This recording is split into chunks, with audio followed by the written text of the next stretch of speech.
In South Asia, where the shadow of nuclear weapons has loomed for decades, a new flashpoint is emerging, this time below the Earth's surface. India is reportedly adapting its Agni-5 intercontinental ballistic missile into a massive conventional bunker buster designed to hit deeply buried underground targets. What may seem like a conventional upgrade could reshape regional stability and dramatically raise the temperature on the nuclear chessboard. According to Indian reports, the Defense Research and Development Organization is working on a variant of the Agni-5 missile that can carry a staggering 7,500 kilogram conventional warhead capable of burrowing 80 to 100 meters underground before detonation.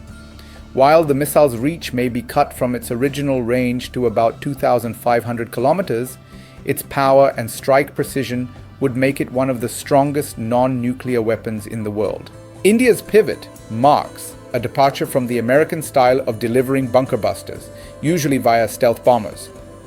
A missile-based system grants faster response times, element of surprise, and a survivable launch platform. Crucially, this shift stems from watching the June 21, 2025 US strikes using the massive ordnance penetrator against Iran's underground nuclear sites, an operation that seems to have inspired New Delhi. But while dubbed conventional, this weapon has nuclear implications.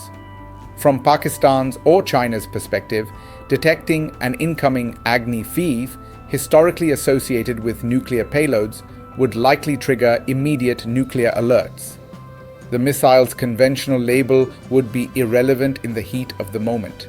Traditional no first use doctrines, like India's declared policy, rely on intent, but in practice, ambiguity can spark mistrust. If Pakistan is unsure whether a strike is conventional or nuclear, its decision makers may opt for a use it or lose it nuclear strike. History shows that such counterforce posturing invites rapid escalation, crumbling the intended safety margins. This is not theoretical.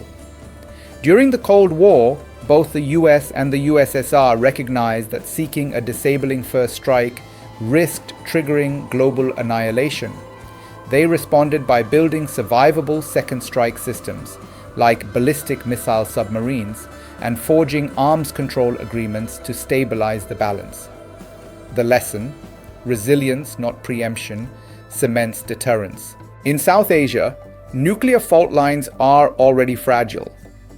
Pakistan, lacking a firm NFU posture and relying on full-spectrum deterrence, has warned that any strike, conventional or otherwise, against its nuclear forces would cross a line. With fewer missiles and deep underground facilities, Pakistan's fear of disarmament fuels a hardened stance. In a crisis, seconds matter. Early warning systems, and not just rhetoric, will shape the outcome. A misinterpreted missile launch could trigger reactive nuclear retaliation. The simple act of firing a conventional Agni-5 at nuclear storage sites may be enough to prompt Pakistan or China to launch. It's a fast-moving scenario with no guarantee of cool heads prevailing. Experts say stability demands credible deterrence and transparent communication. Pakistan, like China and the former USSR, is building hardened facilities, mobile missiles, sea-based systems, decoys, and better early warning networks, all aimed at surviving a surprise attack. It may also consider signaling that any strike on its nuclear assets will be treated as a nuclear attack, closing dangerous gaps. Still, military measures aren't enough. Cold War experience underscores the value of crisis hotlines, mutual notifications for missile launches, and confidence-building mechanisms to prevent misunderstandings that spiral into disaster. Even unilateral initiatives can build goodwill and reduce risks. India's new Agni-5 bunker buster is technically conventional, but strategically nuclear.